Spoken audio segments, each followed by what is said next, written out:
এই দোয়া যদি কেউ পড়ে তো আল্লাহ রাব্বুল আলামিন তার ওই বিপদে যা ক্ষতি হবে তার থেকে বেশি দিয়ে তাকে অবশ্যই পুষিয়ে দিবেন। উম্মে সালামা রাদিয়াল্লাহু তাআলা আনহা, নবী করিম সাল্লাল্লাহু আলাইহি সাল্লামের স্ত্রী, তিনি বলেন যে আমি নবী করিম সাল্লাল্লাহু আলাইহি সাল্লামকে কিভাবে পেয়েছি তোমরা জানো? অদ্ভুত ঘটনা, শিক্ষা নেওয়ার মতো একটা ঘটনা। তিনি বলেছেন যে আমার স্বামী আবু সালামা যখন মারা গেলেন আমি খুব বেশি ব্যথিত হলাম, মর্মাহত হলাম যে একজন ভালো সঙ্গী হারালাম, স্বামীকে হারালাম। তো আল্লাহর কাছে আমি কেঁদে কেটে নবী সাল্লাল্লাহু আলাইহি সাল্লামের সেখানে এই দোয়াটা পড়েছি। মোহতারাম হাজরিন, নবী করিম সাল্লাল্লাহু আলাইহি সাল্লাম বুখারী বর্ণনায় বলেছেন লান ইউতা আতাউন খায়রান ওয়া আওসা মিনাস সবর। সবরের চাইতে, ধৈর্যের চাইতে সবচেয়ে বড় সম্পদ এবং সবচেয়ে বড় দান আল্লাহ তাআলার তরফ থেকে অধিক কল্যাণ আর কোনো কিছু দেওয়া হয় নাই। যাকে এটা দেওয়া হয়েছে সে সবচেয়ে বেশি কল্যাণ অধিকারী হয়েছে, সে সবচেয়ে বেশি আল্লাহ রাব্বুল আলামিনের কাছ থেকে মঙ্গলের অধিকারী হয়েছে, সে সবচেয়ে বড় দামি সম্পদ পেয়েছে যেটাকে আল্লাহ তাআলা সবর এবং ধৈর্য দিয়েছে। কোরআনে হাকিম আল্লাহ তাআলা আর বলেছেন এই ইয়াকুম মিনকুম 20 সাবিরুন, তোমাদের মধ্যে 20 জন যদি ধৈর্যশীল মানুষ থাকে, মুসলমানদের মধ্যে 20 জন ধৈর্যশীল মানুষ যদি থাকে তাহলে আল্লাহ রাব্বুল আলামিন ঘোষণা দিয়েছেন ইয়াগলিবু মিআতাইন, তারা 200 জন মানুষের সাথে লড়াই করে জিতে যাবে। 200 জনের সাথে 20 জন জিতবে যদি কি থাকে? সবরকারী থাকে, ধৈর্যশীল মানুষ থাকে। তার মানে সবরকারী মানুষকে আল্লাহ তাআলা দুনিয়াতে বিজয় দেন, সাফল্য দেন, একটু সময়ের অপেক্ষা। আর বদমেজাজি মানুষ জায়গা জায়গা বেইজ্জত হয়, অপমান হয়, দুনিয়া ধ্বংস হয়, আখিরাত ধ্বংস হয়, সে কখনো হাসি হাসতে পারে না। দুনিয়াতে যত নবী রাসূল এসেছেন প্রত্যেক নবী রাসূলকে আল্লাহ তাআলা সবরের পরীক্ষা নিয়েছেন, কঠিন থেকে কঠিন পরীক্ষা নিয়েছেন, আর তারা সবাই সে পরীক্ষা উত্তীর্ণ হয়েছেন। আপনি দেখেন একেবারে শুরু থেকে দেখবেন আদম আলাইহিস সালামের জীবনে পরীক্ষা ছিল, তিনি সবর করেছেন।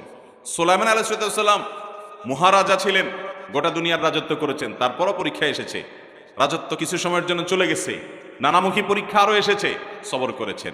দাউদ আলাইহিস সালামের জীবনে পরীক্ষা এসেছে, সবর করেছেন। আইয়ুব আলাইহিস সালামের জীবনে মহা পরীক্ষা এসেছে, সবর করেছেন। ইউনূস আলাইহিস সালামের জীবনে পরীক্ষা এসেছে, তিনি সবর করেছেন। কঠিন সময় আল্লাহ তাআলা নবী মূসা আলাইহিস সালামের জীবনে এসেছে, তিনিও সবর করেছেন। মুহাম্মদ সাল্লাল্লাহু আলাইহি সাল্লামের পুরো জীবনই তো কঠিন আর কঠিনে ভরা, তিনিও সবর করেছেন। শুধু তিনি নন, তিনি ইরশাদ করেছেন আশাদ্দুন নাসি বালাআন আল আম্বিয়া সুম্মাল আমসাল ফাল আমসাল। কিছু লোক আছে দেখবেন যারা ধৈর্য ধারণ করতে পারে না, অস্থির হয়ে যায়, কিছুতেই হতাশ হয়ে পড়ে এবং যা তা বলে ফেলে, বদমেজাজি দেখায়। এই মানুষগুলো বলে আমার কপালটাই খারাপ, যেদিকেই যায় সেদিকে বাধা। আছে না নাই এই কথা বলনা লোক, যে যেদিকে যায় সেদিকে। ভাইরা আমার, নবী করিম সাল্লাল্লাহু আলাইহি সাল্লাম বলেছেন আল্লাহর কাছে সবচেয়ে প্রিয় মানুষ কে? আল্লাহ কাকে সবচেয়ে বেশি পছন্দ করেন? ইন্নাল্লাহা ইযা আহাব্বা কওমান ইবতালাহুম, আল্লাহ যখন কোনো মানুষকে, কোনো সম্প্রদায়কে পছন্দ করেন তখন তাদেরকে পরীক্ষায় ফেলেন, কঠিন কঠিন পরীক্ষা এবং বিপদ দেন। আল্লাহ তাআলা পরখ করেন যে এই ব্যক্তি কতটা ধৈর্য ধারণ করতে পারে, যদিও আল্লাহ তাআলা সবকিছু জানে, আলিমুল গায়ব। অতএব নবীদের জীবনে সবচেয়ে বেশি বিপদ আসছে। আপনি আমাদের নবী করিম সাল্লাল্লাহু আলাইহি সাল্লামের পুরো জীবন ইতিহাস পড়েন, পুরো সিরাত পড়েন, দেখবেন যে মক্কার জীবনে পদে পদে বাধা। মক্কা থেকে মদিনা চলে আসছেন আর শান্তির ফুলগোধারা চালু হয়েছে, ব্যাপারটা এরকম না। বরং সেখানেও দেখা গেছে সেখানকার ইয়াহুদিরা ডিস্টার্ব করেছে, মক্কার মুশরিকরা ডিস্টার্ব করেছে, আশপাশে বেদুইনরা ডিস্টার্ব করেছে, নানামুখী বাধা, মুনাফিকদের ডিস্টার্ব, একের পর এক শুধুমাত্র ডিস্টার্ব, বিপদই বিপদ।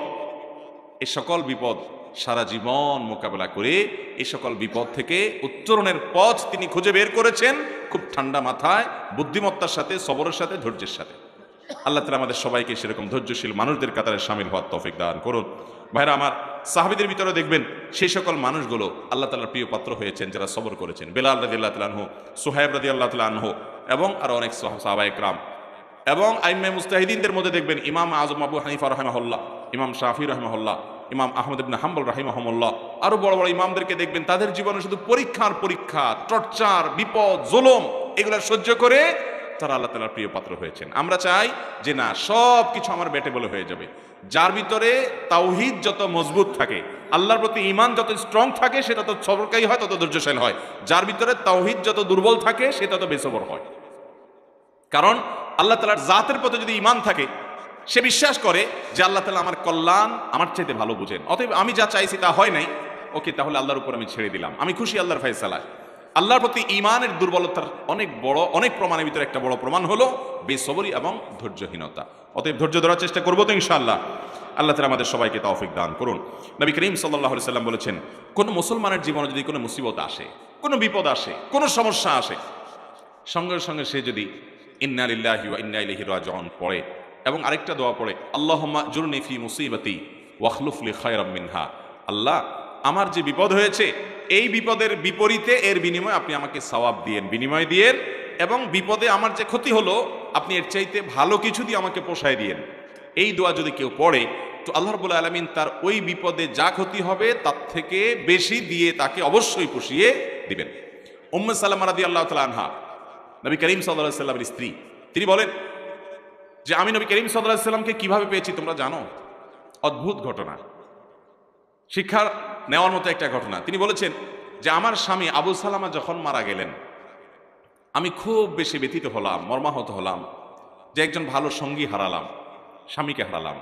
তো আল্লাহর কাছে আমি কেঁদে কেটে নবী সাল্লাল্লাহু আলাইহি সাল্লামের সেখানে এই দোয়াটা পড়েছি, আল্লাহুম্মা জুরনি ফি মুসিবাতি, আল্লাহ আমার মুসিবত এবং বিপদে আপনি আমাকে বিনিময় দিয়েন, বিপদ যে হলো এর বিনিময় আপনি আমাকে দিয়েন, ওয়াখলুফ লি খায়রাম মিনহা, এবং এই বিপদে আমার যা ক্ষতি হলো, আমি যে হারালাম স্বামীকে, তার চাইতে বেটার কিছু আমাকে দিয়েন। আমি দোয়া আল্লাহর কাছে করে গেছি সব সময়। আল্লাহ তাআলা আবু সালামা আমার স্বামীর মৃত্যুর পর অকল্পনীয়ভাবে, অভাবনীয়ভাবে আমাকে মুহাম্মদুর রাসূলুল্লাহ সাল্লাল্লাহু আলাইহি ওয়াসাল্লাম স্ত্রী বানিয়ে দিয়েছে। আবু সালামাকে হারিয়ে তার চাইতে বেটারটা পাইছেন না, পান নাই? মুহতারাম হাজিরিন, অতএব যেই কোনো বিপদে ইমানদারের ইমান যত মজবুত হবে সে তত বেশি হাসতে পারবে যে আলহামদুলিল্লাহ আমার রব আমাকে যে অবস্থা রেখে খুশি, আমি অবস্থার উপরে খুশি, এবং বিপদ যতই আসবে আমি সেটাকে ওয়েলকাম করব, বেসবর হব না, ধৈর্যহীন হব না। আমাদের সংসারগুলোতে আজ যে অশান্তি, আমাদের সমাজে যে আজ বিশৃঙ্খলা, অশান্তি, এর মূল যদি কয়েকটা কারণ বের করা হয়, অন্যতম প্রধান কারণ হবে বেসবর, ধৈর্যহীনতা, সবরহীনতা। ঘরে ঘরে সংসারগুলো টিকছে না, ভেঙে খান হয়ে যাচ্ছে, প্রতি মুহূর্তে মুহূর্তে বিবাহ বিচ্ছেদের ঘটনা ঘটছে। অন্যতম কারণ ধৈর্য সহ্য নাই, ছেলেরও ধৈর্য নাই, মেয়েরও ধৈর্য নেই। কিছু হলেই সব হটমেজাজি হয়ে যায়, সবাই কাট্টি দেওয়া শুরু করে। কাট্টি বুঝেন তো? আপনাদের এলাকায় কি বলে? দোস্ত দোস্ত একটু অভিমান হলে, রাগারাগি হলে বলে না তোর সাথে কাট্টি, এই যে তোর সাথে আর কথা নাই।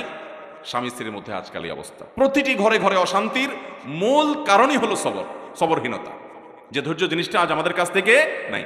এটাকে আমরা ইবাদত মনে করি না। একটা জটিলতা হলো আমালুল কুলুব বা অন্তরের আমলগুলোকে আমরা একেবারে কেয়ার করি না, অথচ অন্তরের আমলগুলোর গুরুত্ব অনেক বেশি।